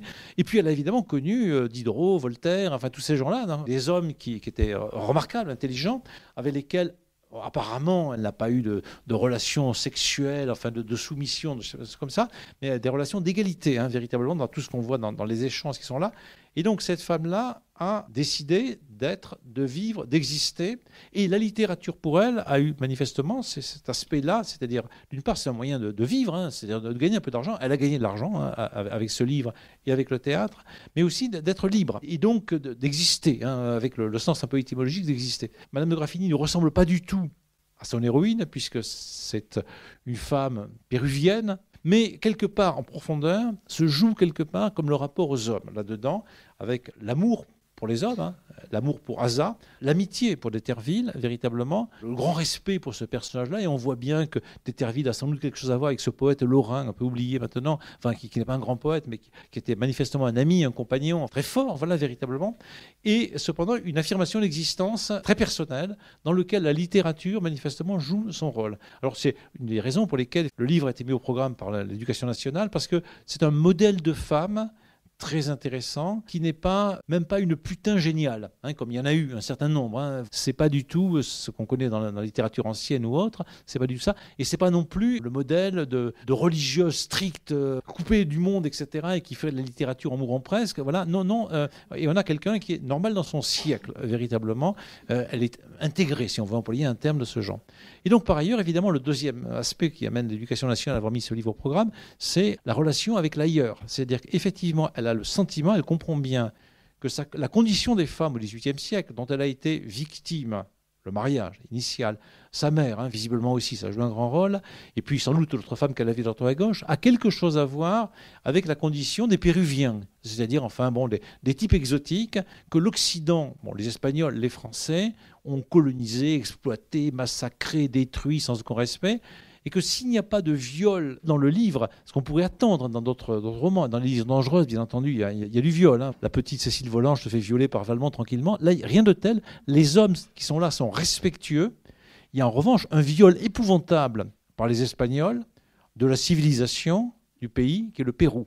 Et donc, elle est arrachée, détruite à ce pays qui est lui-même complètement détruit. Et donc, il y a un côté presque cordial des hommes dans le roman, mais en même temps une violence incroyable des hommes en tant qu'ils détruisent abominablement le Pérou. Et quelque part, effectivement, en faisant de cette héroïne une femme, mais aussi une péruvienne, qui a été arrachée à son amour sacré, etc., etc., c'est aussi, disons profondément, une critique de l'Occident moderne. C'est donc regarder depuis l'extériorité qui est double, puisque la centralité au XVIIIe siècle, on va dire, est masculine. Enfin, c'est le patriarcat, pour employer un terme à la mode en ce moment, mais c'est tout à fait vrai. On voit bien que c'est des hommes qui règnent dans la littérature, dans les arts au XVIIIe et encore aujourd'hui, très largement. Bien sûr, c'est ça l'idée, et c'est les hommes qui dirigent les ménages, etc. Enfin, tout ça, tout ce qu'on appelle sous le nom de patriarcat. Donc, extériorité, c'est une femme, mais une deuxième extériorité, c'est une péruvienne. Deuxième extériorité par rapport à la centralité qui est l'Europe. À ce moment-là, évidemment, se constitue l'idée plus forte que jamais que l'Europe est le centre du monde, qu'il y a une supériorité raciale, intellectuelle, civilisationnelle, en fait tout ce que l'on veut dans ce genre. Et donc, voilà un roman de l'altérité, de ce point de vue-là, très étonnant, et qui coïncide avec la découverte par les intellectuels du XVIIIe siècle, à la suite de la fin du XVIIe siècle, de l'extériorité indienne, péruvienne et autres. Par exemple, Laontan, à la fin du XVIIe siècle, fait des entretiens avec le sauvage venu d'Amérique. Diderot va parler du voyage de Bougainville. On va voir apparaître l'ingénu chez Voltaire quelques années plus tard. C'est aussi ce qui apparaît autrement dans les lettres persanes. Ce ne sont pas là des sauvages, en mettant des guillemets au mot sauvage, des persans, mais c'est en tout cas des gens qui sont dans une extériorité. Et donc qui posent la question, comment se fait-il que les Occidentaux puissent dire comment peut-on être persan ? Comment peut-on être péruvien? Comment peut-on être indien? Comment peut-on être africain ou n'importe quoi? Et c'est en effet une question à la fois du XVIIIe siècle et une question extrêmement actuelle, extrêmement moderne, puisqu'on a tous tendance, effectivement, nous aussi, à nous dire bon, le modèle de la civilisation, c'est la France, l'Italie, l'Allemagne et l'Angleterre. Et quelque part, comment peut-on être, je ne sais pas, maghrébin, iranien? Ça nous paraît toujours, quelque part dans un coin de la tête, comme des gens un peu fous. Et là, clac, il y a cette idée d'une extériorité, une puissance critique à l'intérieur de la civilisation occidentale que le 19e siècle a en partie mis sous le boisseau, parce que la Révolution française, c'est quand même génial, c'est des Blancs, c'est nous, on est les plus forts, on est les meilleurs, et parce que la colonisation, parce qu'on est les Blancs, parce qu'on est les meilleurs, parce que ceci, etc., et parce que les femmes, elles doivent être enfermées, soit dans les mariages, soit au bordel, soit dans les religions. Hein, voilà. C'est le 19e siècle. En gros, laissons de côté George Sand et quelques figures exceptionnelles. Ce n'est pas le point de vue de Madame de Graffigny. Alors, on va lire le début de ce roman, dont le ton peut surprendre. Je vais juste prendre la première moitié de la première lettre, parce que c'est un peu trop long. Et déjà, cela suffit pour entrer dans le ton de ce roman, qui est à certains égards très daté par l'écriture. Hein, il faut se dire que c'est un peu avant la Nouvelle Héloïse, que c'est un ton pré-rousseauiste, que le XVIIIe siècle est marqué par deux régimes d'écriture en littérature très différents. Il y a une écriture un peu larmoyante qu'on connaît chez Rousseau, parfois chez Diderot, chez Nivelle de la Chaussée. Donc le sentiment pré-romantique, on a envie de dire, mais c'est pas pré-romantique, c'est juste comme ça. Et puis après, un autre type d'écriture, celui de Marivaux, de Voltaire, la pointe, le vif, Crébillon fils, etc., l'écriture un peu des libertins, voilà. Elle est plutôt du côté de l'écriture de Rousseau, Nivelle de la Chaussée, des gens comme ça, une écriture exclamative, et elle trouve des raisons à cela dans le fait même que son héroïne, donc Zilia, est censée être une péruvienne, et que les péruviens, bon, ils n'ont pas beaucoup de métaphores, d'images, et c'est une femme amoureuse. Asa, mon cher Asa, les cris de ta tendre Zilia, tels qu'une vapeur du matin, s'exhalent et sont dissipés avant d'arriver jusqu'à toi. En vain, je t'appelle à mon secours, en vain j'attends que ton amour vienne briser les chaînes de mon esclavage. Hélas, peut-être les malheurs que j'ignore sont-ils les plus affreux, peut-être les maux surpassent-ils les miens. La ville du soleil, livrée à la fureur d'une nation barbare, devrait faire couler mes larmes, mais ma douleur, mes craintes, mon désespoir ne sont que pour toi. Qu'as-tu fait dans ce tumulte affreux, chère âme de ma vie? Ton courage t'a-t-il été funeste ou inutile? Cruelle alternative, mortelle inquiétude, ô mon cher Asa, que tes jours soient sauvés et que je succombe s'il le faut sous les maux qui m'accablent.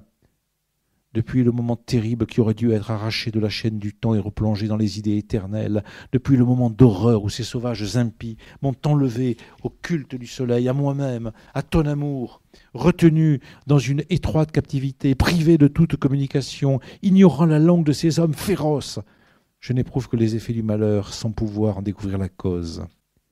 Plongé dans un abîme d'obscurité, mes jours sont semblables aux nuits les plus effrayantes. Loin d'être touché de mes plaintes, mes ravisseurs ne le sont pas même de mes larmes. Sourds à mon langage, ils n'entendent pas mieux les cris de mon désespoir. Quel est le peuple assez féroce pour n'être point ému au signe de la douleur? Quel désert aride a vu naître les humains, insensibles à la voix de la nature gémissante? Les barbares, maîtres Dialpor, fiers de la puissance d'exterminer, la cruauté est le seul guide de leurs actions. Hasard, comment échapperais-tu à leur fureur? Où es-tu? Que fais-tu? Si ma vie t'est chère, instruis-moi de ta destinée. Hélas, que la mienne est changée, comment se peut-il que des jours si semblables entre eux aient par rapport à nous de si funestes différences? Le temps s'écoule, les ténèbres succèdent à la lumière, aucun dérangement ne s'aperçoit dans la nature et moi du suprême bonheur. Je suis tombé dans l'horreur du désespoir, sans qu'aucun intervalle m'ait préparé à cet affreux passage. Tu le sais, ô délice de mon cœur, ce jour horrible, ce jour jamais épouvantable, devait éclairer le triomphe de notre union. À peine commençait-il à paraître qu'impatient d'exécuter un projet que ma tendresse m'avait inspiré pendant la nuit, je courus à mes quipos et, profitant du silence qui régnait encore dans le temple, je me hâtai de les nouer, dans l'espérance qu'avec leur secours, je rendrais immortelle l'histoire de notre amour et de notre bonheur. À mesure que je travaillais, l'entreprise me paraissait moins difficile. De moment en moment, cet amas innombrable de cordons devenait sous mes doigts une peinture fidèle de nos actions et de nos sentiments, comme il était autrefois l'interprète de nos pensées pendant les longs intervalles que nous passions sans nous voir. Tout entière à mon occupation, j'oubliais le temps, lorsqu'un bruit confus réveilla mes esprits et fit travailler mon cœur. Je crus que le moment heureux était arrivé, et que les 100 portes s'ouvraient pour laisser un libre passage au soleil de mes jours. Je cachai précipitamment mes quipos sous un pan de ma robe, et je courus au devant de tes pas. Mais quel horrible spectacle s'offrit à mes yeux! Jamais son souvenir affreux ne s'effacera de ma mémoire. Et c'est suivi par l'évocation de la ville de Lima et des temples détruits, ravagés, brûlés, incendiés, etc., etc. Et donc après, ça ressemble un peu à du Racine, où dans Athalie, il y a des destructions considérables.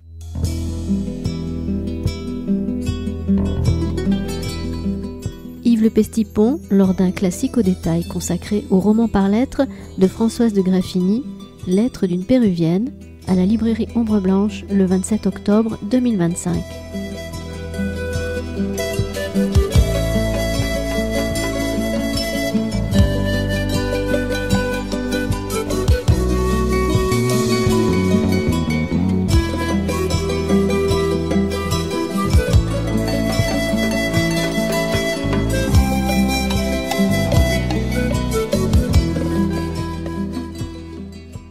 Il y a des notes de bas de page, ces notes sont de Madame de Graffigny elle-même. Par exemple, l'explication des quipous, ou quipous, maintenant on dit, un grand nombre de petits cordons de différentes couleurs dont les Indiens se servaient au défaut de l'écriture pour faire le paiement des troupes et le dénombrement du peuple. Quelques auteurs prétendent qu'ils s'en servaient aussi pour transmettre à la postérité les actions mémorables de leurs Incas. Pareil à propos d'Ialpor, nom du tonnerre, etc.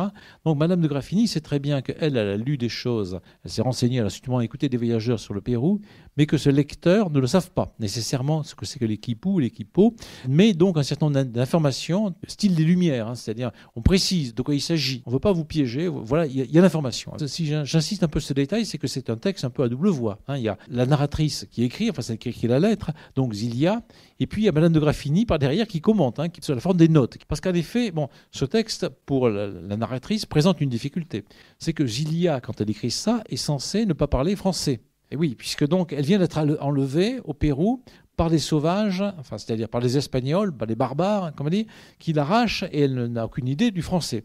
Donc elle doit parler, si elle peut parler, en péruvien, dans la langue du cru. Et d'autre part, elle ne connaît pas l'écriture, au sens où, voilà, l'alphabet A, B, C, D, E, Z, etc., que nous avons. Elle a dû donc certainement traduire. Donc il y a un problème, disons, d'organisation. Donc pendant le roman, peu à peu, on verra Zilia apprendre le français et se mettre à écrire elle-même en français. Et Madame de Graffigny laisse entendre que c'est Zilia qui a traduit en français les premiers textes qui étaient écrits en péruvien, mais même pas écrits en écriture alphabétique, mais par les quipos. Alors qu'est-ce que c'est que les quipos maintenant qu'on appelle Kipou. Alors, j'avais été initié au langage des Kipou par un ami qui s'appelle Jean Monod, qui est un poète qui a beaucoup séjourné en Amérique latine et qui était passionné par les Kipou et qui faisait lui-même des Kipou. Alors les Kipou, donc, c'est des cordes avec des nœuds de différentes couleurs, par lesquels un certain nombre de sociétés, et en particulier au Pérou, chez les Incas d'Amérique latine, échangeaient des messages. Des messages, alors qui étaient d'abord des comptabilités, simplement, des sortes d'effets de calendrier, etc., mais aussi des messages, on va dire, religieux, ésotériques, poétiques, et peut-être même politiques. On en a retrouvé dans les tombes, enfin, on en a un certain nombre.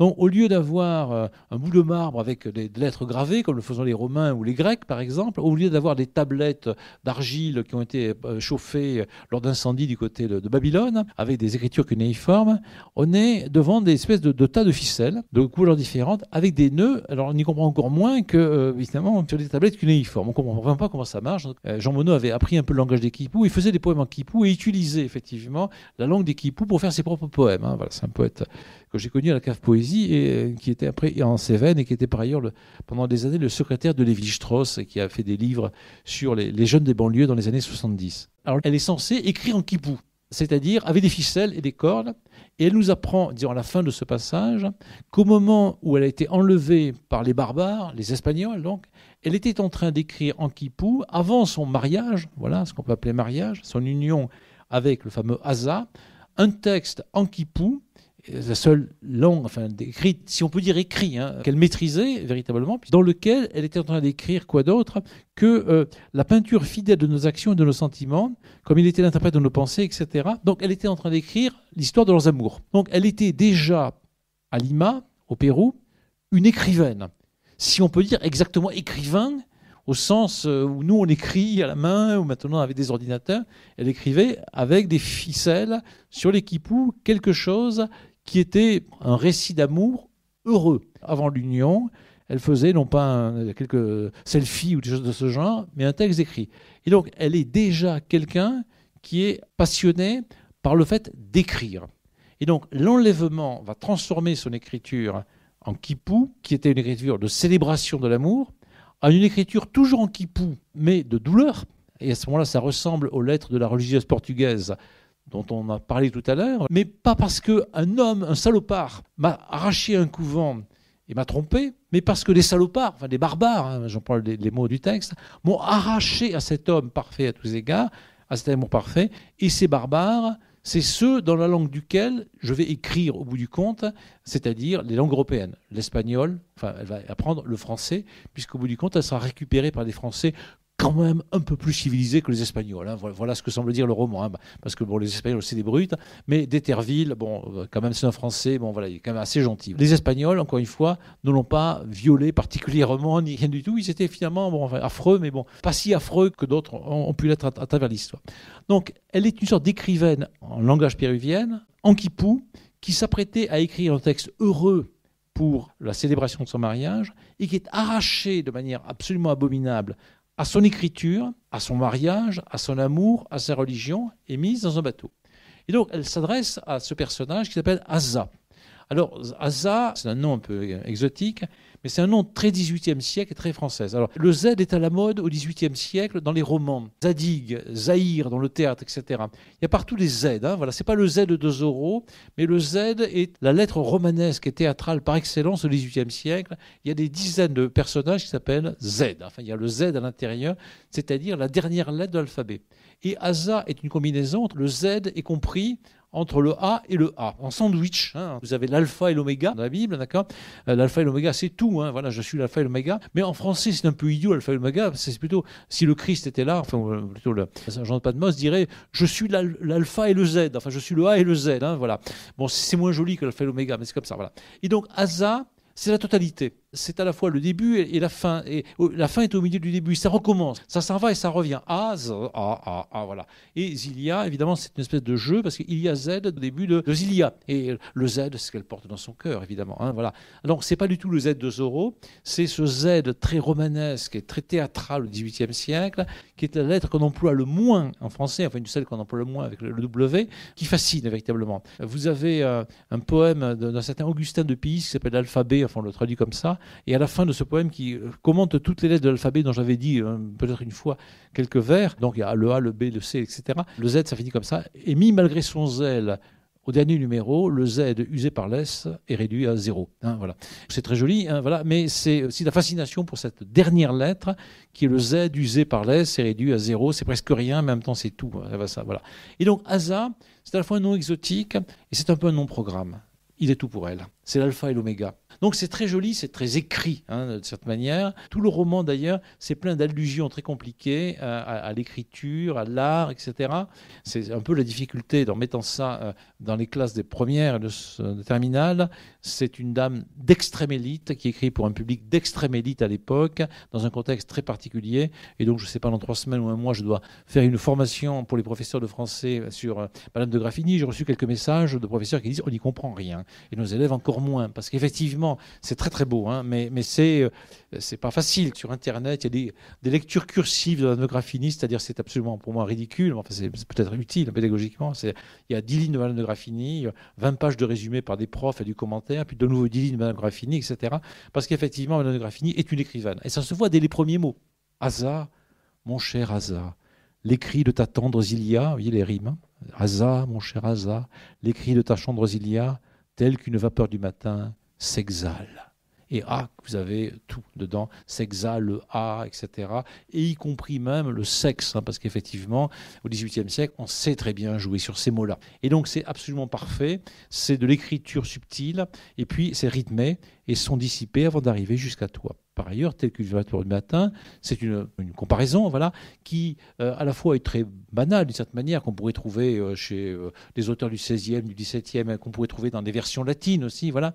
Mais en même temps, ça sonne un peu exotique, parce que l'idée est que les sauvages, mettons des guillemets un mot sauvage, ils aiment bien parler par métaphore, image, métonymie et tout ce qu'on veut, et donc tel qu'une vapeur du matin. Voilà. Donc ça sonne un petit peu exotique, comme le nom d'Asa, comme le nom de Zilia. Et bien sûr, c'est de la poésie quelque part, puisqu'en effet, l'écrit s'exhale comme la rosée au matin, comme une vapeur du matin. Ça ne sert absolument à rien, ça disparaît, il n'y aura pas de réponse, et c'est là la beauté de ces lettres, il n'y aura jamais une seule réponse d'Asa. On ne sait pas s'il reçoit les lettres, s'il reçoit les quipous en ce moment, voilà, s'il n'en a rien à foutre, ou si au contraire il les lit avec passion, avec douleur, on ne sait rien. C'est une lettre écrite sur un silence complet, le silence d'Asa, soit volontaire, soit involontaire, on n'en sait rien. Donc c'est de ce point de vue un peu comme l'aide de la religieuse portugaise, c'est un peu comme aussi beaucoup de lettres qui sont écrites par des mystiques, comme Thérèse d'Avila, qui écrit d'une certaine manière à Dieu, voilà, on s'adresse à Dieu, est-ce qu'il répond quelque chose qui est dit, vers quelque chose qui est tout, Asa c'est vraiment tout, mais en même temps ça ne répond pas. Et donc en vain je t'appelle à mon secours. Et là quelque part, ceux qui connaissent un peu la Bible, c'est du Job. Je suis je suis victime de tout, quelle catastrophe, je m'adresse à Dieu et je reprends un verre de Vigny et le ciel reste noir et Dieu ne répond pas. Et ça, c'est quelque chose du fond du Deus Abscondicus de la Bible. Il y a quelque chose dans Asa, on est très loin de la religion chrétienne et en même temps, évidemment, Graffigny est parfaitement dans cette culture-là, ce drame d'une parole adressée sans efficacité et peut-être sans écoute. Et c'est quelque part peut-être la beauté de la littérature. C'est une parole adressée qui va être lue par les tas de gens, par nous on lit les livres, mais adressée quelque part à personne en même temps. Celui qui écrit de la littérature, c'est pas comme celui qui écrit tout à fait une lettre, ou comme qui écrit aux impôts, ou comme qui écrit un acte notarié pour ses descendants, ou n'importe. C'est quelque chose qui est écrit à la fois pour tout le monde et pour absolument personne. Et là, il y a cette chose-là, tout le monde et ces personnes, le meilleur nom pour le nommer, c'est Asa. En vain, j'attends que ton amour vienne briser les chaînes de mon esclavage. Hélas, peut-être les malheurs dont j'ignore sont-ils les plus affreux, peut-être les mots surpassent-ils les miens. Alors, si je me mets à la place du lecteur de 1743 qui trouve ça, mais il n'y comprend rien. Parce que qu'est-ce que c'est que cette femme qui s'appelle Zilia, qui écrit un certain Asa, qui est en esclavage, mais par qui, où, qui la tient. Alors s'il a une vague idée de comprendre quelque chose, il peut se souvenir vaguement qu'il y a eu des lettres persanes et que dedans il y a dans un harem, qu'il y a des Turcs, qu'il y a des femmes qui écrivent au chef des eunuques, etc. Il peut se dire, j'ai un roman oriental. Zilia, Asa, ouais, à côté d'Uzbek et Rika, ça va, ça passe. Voilà ce que j'attends si je suis un lecteur mais j'ai lettres d'une péruvienne. Et je ne sais pas ce que c'est que le Pérou. Vous voyez, enfin, j'ai l'habitude d'avoir des romans par lettres et des textes orientaux avec des gens qui s'appellent Zahir, Zadig, c'est-à-dire en gros des Turcs, enfin des gens comme ça, des Ottomans, voilà. Et ils sont méchants là-bas, quoi. On le sait, les harems et tout ça, voilà. Mais là, ça va être nous les méchants, c'est-à-dire les Européens. La ville du soleil livrait la fureur d'une nation barbare. C'est quoi la nation barbare? Les barbares, ça veut dire en grec barbarein, ceux qui disent ceux qui parlent pas. Vous voyez, on comprend pas ce qu'ils disent. Voilà, les Allemands, ce que vous voulez. Enfin, les autres que les Grecs. Voilà. Nous, on nous comprend. On se comprend, mais les autres, barbares. Voilà. Alors, on a l'habitude. Les barbares, c'est les autres. Voilà, les Ariégeois, les Aveyronais, enfin voilà, les types de Montauban. Mais la fureur d'une nation barbare, avec ses airs qui résonnent dans la fureur, etc., qui coulaient les larmes, etc., on ne comprend pas, si je suis un lecteur de 1747, que c'est moi. Des barbares, il y en a plein. Les Espagnols, à la rigueur, c'est barbares. Mais qu'as-tu fait dans ce tumulte affreux, chère âme de ma vie? Ton courage a-t-il été funeste ou inutile? Quelle est l'alternative? Mortelle inquiétude, ô mon cher Asa, que tes jours soient sauvés et que je succombe, s'il le faut, sous les mots qui m'accablent. Ah, alors, on comprend que c'est vraiment une femme qui écrit, que manifestement elle écrit bien, ce qui est un peu étrange aussi. C'est une femme qui parle, qui écrit, et qui est amoureuse, et qui est prête à succomber, que je succombe, s'il le faut, sous les mots qui m'accablent. Alors, c'est une figure qu'on connaît dans la tragédie, dans les pièces de Racine, ou de Crébillon le Père, ou de Voltaire à la rigueur. Mais là, on n'est pas en train de lire une tragédie. On lit un roman. C'est-à-dire, la fonction est tout à fait différente. On sait bien que Phèdre, quand elle parle en vers, c'est un personnage construit par la littérature. Phèdre, ça n'existe pas dans la réalité. Pareil pour les personnages de Voltaire. Mais un roman, c'est censé représenter des personnages comme vous et moi. Nous pourrions être des personnages de roman, des bourgeois moyens, des gens quelconques. Et voilà quelqu'un qui est ordinaire, puisque c'est dans un roman, qui est en train de parler comme une héroïne de tragédie. On ne sait pas très bien de quoi il s'agit, puisqu'elle nous parle de la Cité du Soleil. Alors les types à l'époque n'ont pas lu Tintin, le Temple du Soleil. C'est pas sorti vers 1747. Voilà. Donc ils n'ont pas cette représentation très claire. Donc on est devant quelque chose qui est excitant. Enfin, ou bien on jette le bouquin en disant c'est n'importe quoi, je comprends rien, ou bien on se dit de quoi il s'agit. Une femme qui parle comme parlerait Athalie, Phèdre, qui a été victime de barbares. Alors les barbares, c'est les Turcs, voilà. Normalement c'est les Turcs. De quoi s'agit-il? Depuis le moment terrible qui aurait dû être arraché de la chaîne du temps et replongé dans les idées éternelles, alors non seulement on ne comprend pas très bien qui c'est cette femme, et on dirait qu'elle a lu Platon. Les idées éternelles, la chaîne du temps, elle a quelques idées, des idées, vous savez, qu'on développe dans la République de Platon, qui sont éternelles, du retour éternel, du temps qui revient. Donc cette femme, elle est philosophe, elle connaît la philosophie de l'Occident, de la Grèce, mais qui sait, depuis le moment d'horreur où ces sauvages impies m'ont enlevé au culte du soleil. Le culte du soleil, je suis un homme du XVIIe siècle, je me dis, allez, je n'ai pas lu Zarathustra, c'est pas encore sorti, mais je sais vaguement que le culte du soleil, ça se passe du côté de la Mésopotamie, par là, chez les Kurdes yézidis ou autres, en Iran, voilà, tout ça on en parle un petit peu, on sait un petit peu. Mais qu'est-ce que c'est que le culte du soleil? Je sais vaguement peut-être qu'en Égypte, il y a eu le culte du soleil, tout ça. Ça circule, même si on n'a pas lu les hiéroglyphes à ce moment-là. On sait des choses comme ça. À moi-même, à ton amour. Le culte du soleil, c'est très exotique. À moi-même, c'est très occidental, 18e siècle, nouveau. Être arraché à soi-même, on va dire ça continue. Je peux dire aujourd'hui, je suis arraché à moi-même. À ton amour, c'est encore autre chose. Donc tout ça en même temps, retenu dans une étroite captivité, privé de toute communication, ignorant la langue de ces hommes féroces. On verra la semaine prochaine, enfin dans 15 jours, Casanova. Il rit comme ça, lui aussi. Vous savez qu'il est prisonnier à la prison de Venise. Et donc, il est aussi retenu dans une étroite captivité, privé de toute communication, ignorant la langue de ces hommes étranges qui l'entourent et qui étaient parfois des gardes qui venaient de ce qu'on appelle la Yougoslavie maintenant, ou la Serbie ou la Croatie. Je n'éprouve que les effets du malheur sans pouvoir en découvrir la cause. Il y a un redoublement du malheur dans l'impossibilité d'en connaître la cause. Il arrive à certains d'entre nous, parfois, on nous dit « Monsieur, vous avez une maladie », et voilà la raison. On dit « Pas de chance », mais j'ai au moins compris la chose. C'est, d'une certaine manière, en tout cas du point de vue occidental, depuis la philosophie des Lumières, une sorte d'allègement. Je comprends pourquoi les choses se font. Mais il y a une sorte de redoublement pour l'esprit moderne, d'être soumis à un malheur qu'on ne comprend pas. Être tué par quelqu'un qui me dit je te tue parce que j'ai besoin de ton fric, c'est un peu embêtant, mais je comprends qu'il a besoin de fric et il me tue. Voilà, je peux comprendre à rigueur. Mais je te tue, je te dirai pas les raisons pour lesquelles je te tue, j'en sais rien du tout, je te tue pour le plaisir, n'importe quoi, voilà. C'est pire encore. Et pour nous, effectivement, l'intelligence, non pas dissout le malheur, mais en tout cas, elle apporte une certaine lumière au malheur qui nous permet de comprendre que nous allons mourir. On peut s'expliquer pourquoi il faut mourir, parce qu'en effet, les espèces, parce que la jeunesse à renaître, etc., etc. On peut se donner des philosophies rationnelles qui n'expliquent pas ma mort à moi, mais qui explique effectivement que dans la biologie, dans l'histoire des espèces, etc., il faut bien que les sujets meurent. Je peux comprendre aussi qu'un bandit me tue parce qu'il a besoin d'argent. Je peux comprendre que des types volent les bijoux du Louvre parce que ils ont de la valeur et que ils ont besoin d'argent, voilà. Mais je n'éprouve que les effets du malheur sans pouvoir en découvrir la cause. Voilà une pensée très philosophie des Lumières. Si je découvre la cause des effets du malheur, je vais pouvoir éventuellement agir sur le malheur. C'est ce que font les médecins. Si je connais les effets du malheur et je connais la cause, je vais peut-être pouvoir vous guérir. C'est ce que font les hommes politiques modernes. J'ai envie de dire de gauche, mais enfin, pas exclusivement. Je sais qu'il y a un certain nombre de problèmes, je ne sais pas, dans les banlieues, des malheurs, voilà. Et je sais qu'en augmentant les crédits de l'éducation nationale, etc., en payant mieux mes collègues, en créant des lycées, etc., peut-être, comme c'est l'inculture, etc., génère la violence, je vais peut-être agir sur ce malheur. Donc il y a une sorte d'espérance qui est dedans. Mais si je ne connais pas les causes, je ne peux pas agir sur les causes puisque je ne les connais pas. Et donc c'est la philosophie des Lumières, c'est certes il y a du malheur, on le sait, mais on peut espérer, en connaissant les causes, d'une part alléger le malheur et d'autre part peut-être supprimer le malheur. Or, elle est dans cette situation-là, alors je comprends d'autant moins, moi, en tant que lecteur, voilà une excellente philosophe des années 1750. Mais on me dit qu'elle s'appelle Zilia. Qu'est-ce que c'est? Plonger dans un abîme d'obscurité. Mes jours sont semblables aux nuits les plus effrayantes. Là, on voit bien qu'elle connaît la rhétorique de Racine et d'Athalie, qu'elle connaît même ce qui est dans Madame Lescaut. Loin d'être touché de mes plaintes, mes ravisseurs ne le sont pas même de mes larmes. Sourd à mon langage, ils n'entendent pas mieux les cris de mon désespoir. Alors, je n'insiste pas sur chacun des détails, parce que chacune des phrases, on le voit, est bourrée de littérature, de renvoi à des mots extraordinaires.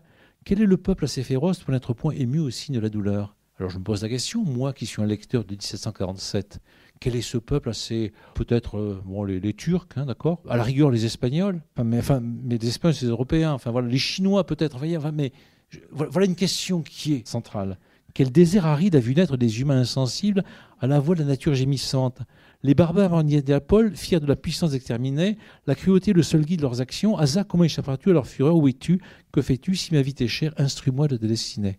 Et donc, rappel à Asa, retour, je ne sais toujours pas qui c'est, je sais simplement qu'il ne répond pas, que la lettre se construit sur ce silence même et qu'on attend une réponse. Ah, enfin des événements. Hélas, que la mienne ait changé. Comment se peut-il que des jours si semblables entre eux aient par rapport à nous de si funestes différences? Alors pour la deuxième fois, je vois qu'il est question du temps. Et le thème du temps va apparaître sans arrêt. Il faut arracher au temps. Là, soudain, quelque chose est changé. Et un peu plus loin dans le texte, on va voir qu'il faudrait supprimer en quelque manière le temps, que le temps était terrible. En effet, on a l'impression qu'elle était hors du temps, ou plutôt dans un temps répétitif du rite, de la religion, du mariage, et soudain elle est précipitée dans le temps, c'est-à-dire dans l'histoire. Et là, c'est quelque part un peu le génie de Madame de Graffigny, c'est le roman, on sort de la répétition infinie du temps, le même. Voilà, ça c'est le temps du mythe, c'est le temps des légendes, c'est éventuellement le temps de la tragédie, des choses comme ça. Brusquement, on rentre dans l'histoire. C'est d'ailleurs ce que montre Kundera, c'est l'aventure d'un individu pris dans le piège du monde et dans le temps, véritablement. C'est ce que fait Balzac, voilà ce que fait déjà Marivaux dans ses romans. Il y a un individu, vous, moi, n'importe qui est pris dans le piège du temps.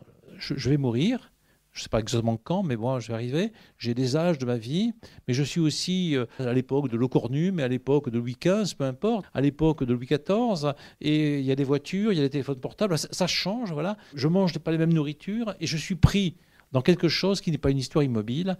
Et le grand événement, peut-être de l'histoire du monde, c'est effectivement la découverte de l'Amérique, le massacre qu'ont fait les Européens, l'arrivée de l'or, des biens, etc., la transformation de la culture européenne. Brusquement, cette femme qui était dans quelque chose qui ressemblait toujours à la même chose, qui était le culte du soleil, qui revient toujours, qui est absolument immobile, qui revient toujours au même, elle est prise dans le temps, c'est-à-dire dans le roman, au bout du compte. Et donc elle va écrire des lettres sans réponse. Le temps s'écoule, les ténèbres succèdent à la lumière, aucun dérangement ne s'aperçoit dans la nature du moi du suprême bonheur. Je suis tombé dans l'horreur du désespoir sans qu'aucun intervalle m'ait préparé à cet affreux passage.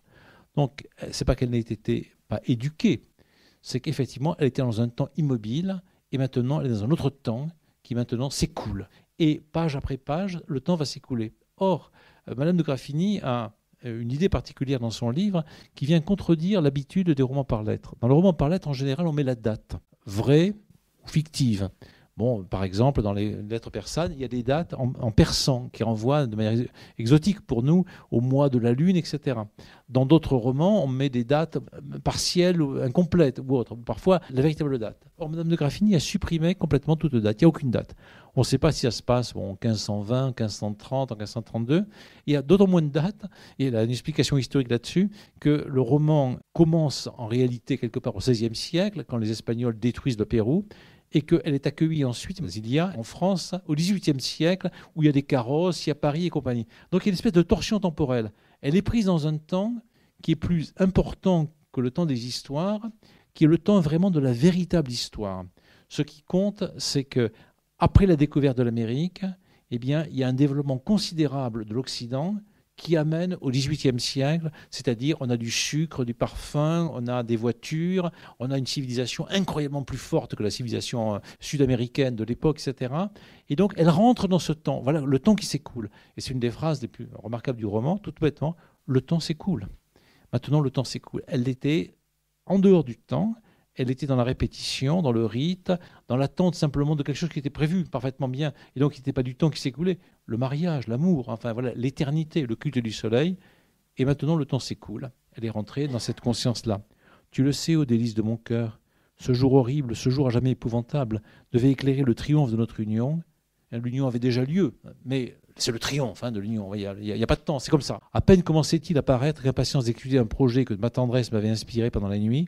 Je courais mes quipeaux et, profitant du silence qui régnait encore dans le temple, je me hâtais de les nouer, dans l'espérance qu'avec leur secours, je rendrais immortelle l'histoire de notre amour et de notre bonheur.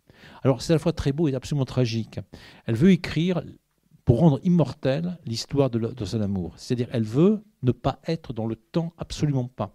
L'histoire de leur amour, elle a bien conscience que ça fait, 5 ans qu'ils se connaissent, ou 3 ans, ou 2 ans, etc. Il y a quelque chose qui s'est passé. Oui, mais ça ne doit pas être dans le temps.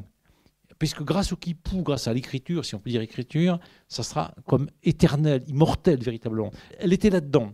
Et soudain, malheureusement, le temps s'écoule. Et il y a une déchirure. Et donc, elle va écrire une écriture dans le temps, sans espoir de sortir du temps véritablement. Plutôt, elle espère vraiment sortir du temps, mais comme les lettres vont se succéder, qu'il n'y a pas de réponse, elle est dans le temps en permanence. Elle écrit dans le temps. Elle est devenue, d'une certaine manière, une Européenne, à partir du moment où elle est enlevée par l'Europe. Et c'est un des côtés tragiques de ce roman, c'est qu'à partir du moment où vous rencontrez l'Europe, enfin l'Europe des Espagnols et des Français, que vous soyez péruvien ou n'importe quoi, vous êtes pris dedans. Vous êtes dans une machine absolument infernale. Vous êtes obligé de ne plus écrire des quipous, mais d'écrire, c'est-à-dire d'écrire comme ça, et d'écrire à quelque chose qui ne répond pas, et quelque chose qui vous met dans le temps. Tout entier à ma occupation, j'oubliais le temps. Et oui, j'oublie le temps. À ce moment-là, il n'y a pas de temps. Dans ce temps-là, il n'y avait pas de temps. C'était le temps où il n'y avait pas de temps. Et maintenant, je ne peux pas oublier le temps. Le temps s'écoule. Lorsqu'un bruit confus réveilla mes esprits, il fait tressaillir mon cœur. Passage au passé simple, qui est le temps d'une rupture dans la durée. Ce n'est pas le temps du bref, mais c'est un temps séquent, vont dire les grammairiens. Clac, il y a quelque chose qui se passe. Il entra à un certain moment, un certain jour. Il entra. Un bruit confus réveilla mes esprits et fit tressaillir mon cœur. C'est le début du temps.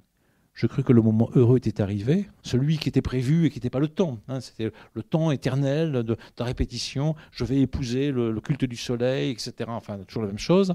S'ouvrait pour laisser un libre passage au soleil de mes jours. Je cachai précisément mes quipous sous un pan de ma robe et je courus devant tes pas, mais quel horrible spectacle s'offrit à mes yeux. Jamais son souvenir ne s'effacera de ma mémoire.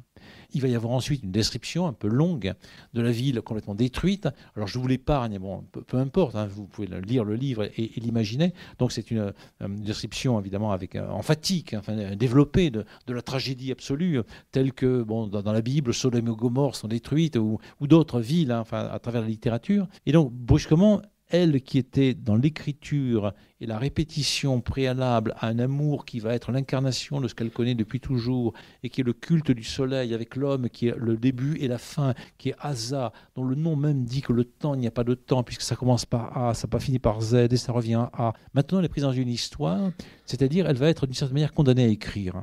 Alors condamnée à écrire des lettres au type qui ne va pas lui répondre, mais c'est peut-être pas sa faute, c'est pas pourquoi il ne répond pas. Au bout du compte, on apprendra qu'il en a trouvé une autre, mais peu importe, elle est condamnée à écrire, elle écrit sans réponse. réponse. Et nous, on va lire par-dessus l'épaule cette écriture d'une femme étrangère qui nous intrigue. On ne sait toujours pas qui c'est à la page 2 du roman. On est à l'inverse d'un roman de Balzac, où le roman de Balzac, ça commence le 3 avril 1815, dans la ville d'Angoulême, monsieur machin, qui avait gagné tant d'argent et qui était marié d'un tel, et qui avait un gros nez, rentre dans la maison machin misdule qui appartenait depuis 3 siècles à Z. Voilà. On sait où on est, on sait vers où ça va, on a des informations historiques. Ici, on est devant quelque chose dont on ne sait pas très bien ce que c'est. On est in medias res, pour parler un peu latin, directement dans l'action. On rentre dans quelque chose qu'on lit comme par effraction. On ne comprend pas tout, mais peu à peu, en lisant le roman, on va comprendre l'horreur. C'est-à-dire qu'évidemment, la nation barbare, c'est plus ou moins nous. Et quand même, nous sommes très gentils, éventuellement, c'est-à-dire français, comme d'Éterville, qui porte ce nom très 18e siècle, très bien élégué, etc., etc. On collabore, j'emploie un peu ce mot à dessein de collaborer, à l'entreprise générale de l'Occident.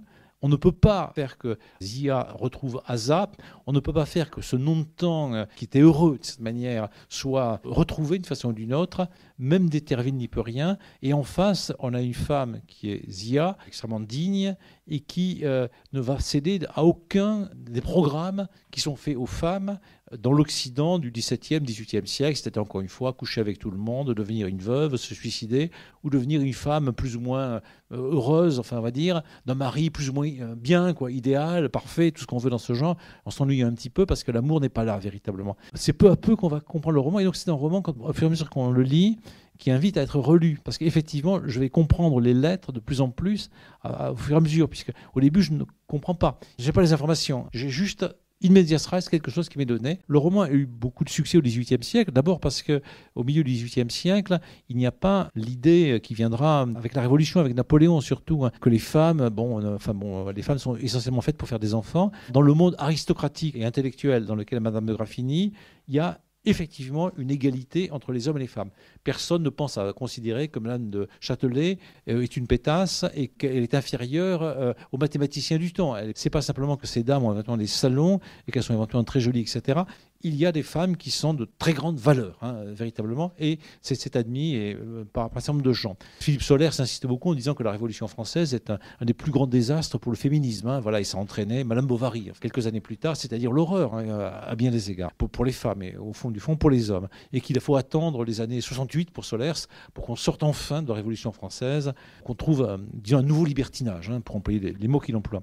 Donc c'est un roman qui a un grand succès parce qu'effectivement on voit tout de suite que c'est une grande écrivain et que c'est une femme, mais aussi parce que ces questions de la critique, disons de l'Occident, d'un point de vue extérieur, est à la fois niée au XVIIIe siècle, parce que c'est le moment peut-être où les Occidentaux sont le plus terribles politiquement, militairement, avec ce qu'on appelait plus tard les colonies. Mais en même temps, dans le monde intellectuel, dans le monde de l'encyclopédie et autres, oui, c'est une grande critique qui est portée là-dessus, une grande inquiétude, on le voit dans l'encyclopédie, des grandes discussions, et les gens sont souvent partagés. On voit bien comment Voltaire, qui était, on va dire, très tolérant dans ses idées et qui fait la défense de l'ingénu et s'indigne des sorts affreux qu'on fait en Amérique du Sud, en particulier au Panama sur les sauvages. Lui-même a beaucoup d'argent placé dans les actions nécessaires pour le sucre, et des choses de ce genre. Et donc il fait largement fortune par la littérature, mais aussi par le trafic, divers et variés. Tout un tas de gens trafiquent à Bordeaux ou ailleurs, qui sont des grands intellectuels avec le commerce triangulaire. Donc on est partagé au XVIIIe siècle, d'ailleurs, comme aujourd'hui. Nous sommes parfois de gauche, généreux, tolérants et tout ce qu'on veut. Et puis en même temps, on place parfois notre argent dans des banques douteuses. Moi, le premier. On mange avec délice des fruits merveilleux qui ont été récoltés par des enfants fouettés, battus, violés, exploités, etc., etc. Et pourtant, ces mandarines sont très bonnes. Voilà. Et donc, au XVIIIe siècle, le milieu des philosophes est pareil, pire peut-être, pareil en tout cas. Mais cette question de l'altérité et de la critique de l'Occident, de la critique très forte, elle est vraiment dans les œuvres de Diderot, de Voltaire, de Montesquieu auparavant, de d'Alembert et bien d'autres. Et donc ce livre, avec ses qualités littéraires extraordinaires, a été un très grand succès, vraiment un best-seller. Dans l'Europe entière, traduit, a été à la mode. Les femmes même se sont mises à s'habiller à la péruvienne.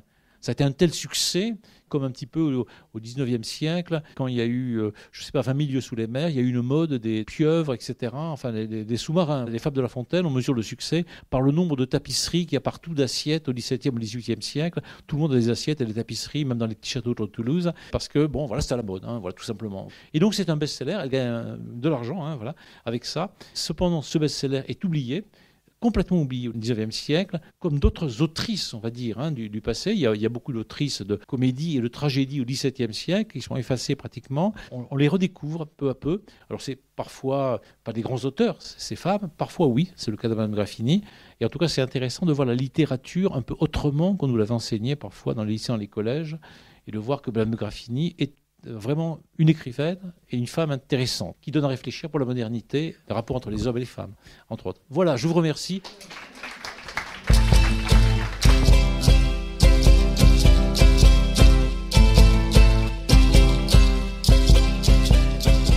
Il s'agissait d'un classique au détail proposé par Yves Le Pestipon à la librairie Ombre Blanche lundi 27 octobre 2025 autour de la première lettre de Lettres d'une Péruvienne de Françoise de Graffini au programme scolaire de l'année 2025-2026.